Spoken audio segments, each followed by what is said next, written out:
and then I'm grounding.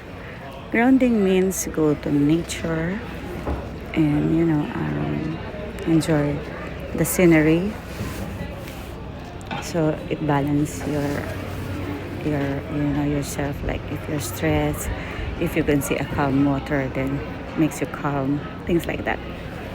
That's called grounding.